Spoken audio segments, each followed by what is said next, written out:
said we will stand with the minority community of India.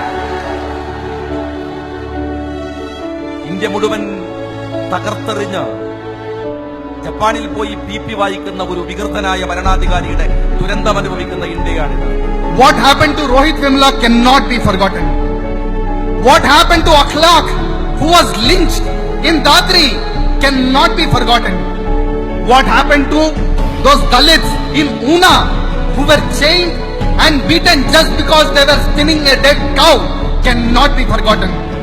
ഏക civil code അനുവദിക്കുകയില്ല എന്ന് തന്നെ പറയാൻ ഞാൻ ആഗ്രഹിക്കുന്നു.